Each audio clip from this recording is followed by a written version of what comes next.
Right now, technicians are covering this course with thousands of gallons of water. Today, we're gonna have some fun. So what do we got going on here today? We're gonna do some wet tire testing. We're out here at our vehicle dynamics area where we have a course set up with cones, and basically we're gonna try to drive around this course as fast as we can and evaluate the tire's grip on the wet surface. Well, sounds awesome. We go for a ride? Thought you never asked. A watering system continues to keep the road wet throughout the wet tire tests. All right, Ryan, so what are you looking for in a test like this? So we're looking for ultimately the tire's ability to grip a wet surface. When I step on the accelerator, how well do the tires hook up and thrust us forward? When I step on the brakes, how well do we stop? Also, there's something called steering feel. And believe it or not, some tires, as I turn the wheel, they don't respond very quick. Yeah. Some tires respond very quick, and that's a good thing. That's something we look for. Also, as we go through some of these maneuvers at high speed, the transitional grip, as we wiggle back and forth, how well does the car stay planted on the track? Hey, Ryan, so what is that, a timer? That's exactly what that is. That's our timer system. There's actually two little sensors on each side of us ahead there, and there's a beam that's going across.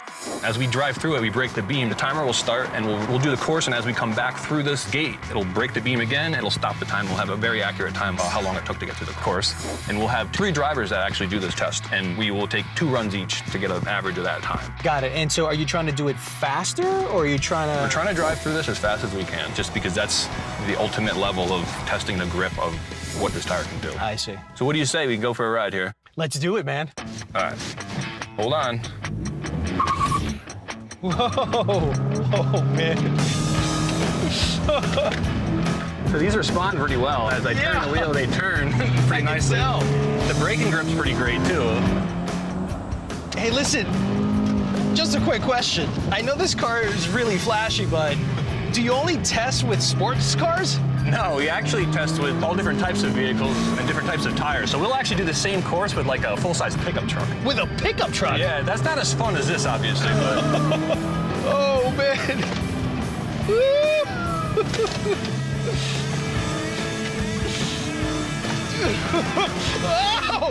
Oh, man. Woo.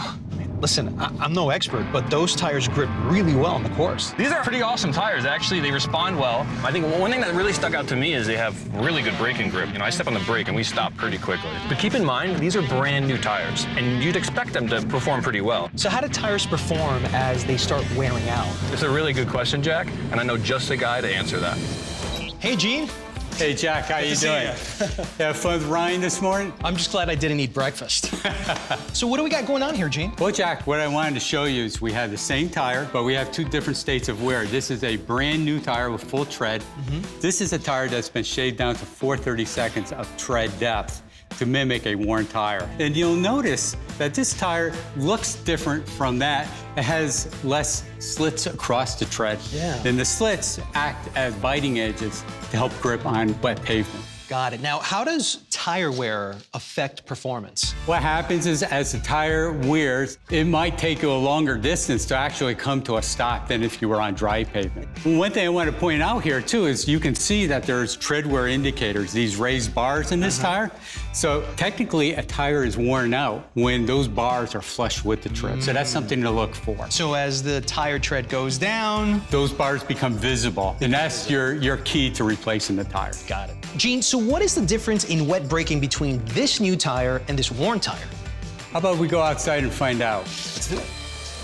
The next test requires some new equipment like a specially constructed foam car and a new demo car, a sedan fitted with new tires.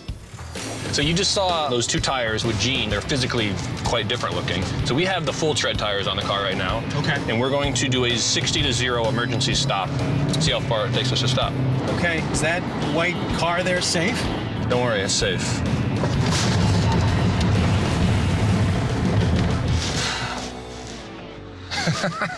So that was a full tread tire, and that's a respectable stopping distance. All right, so now I guess we're gonna test it with a worn tire. Correct.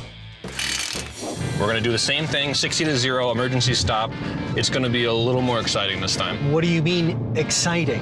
Well, you tell me. Okay, here we go. Whoa, stop, stop, stop! Oh!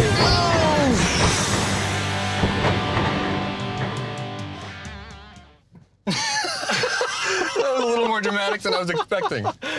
Wow. Wow, we went right through this car. Yeah, we were roughly doing about 15 miles per hour when we hit that.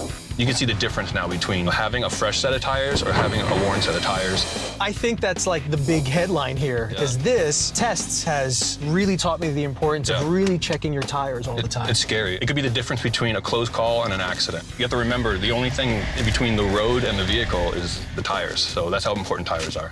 We can't stress enough to the consumer why it's important to check your tires monthly. Check the tread depth, check the air pressure, or, you could be in a situation like this, and this is a foam car. It could be a real car, and that's an issue. Should we get out of here? Yeah, let's try to get out of here.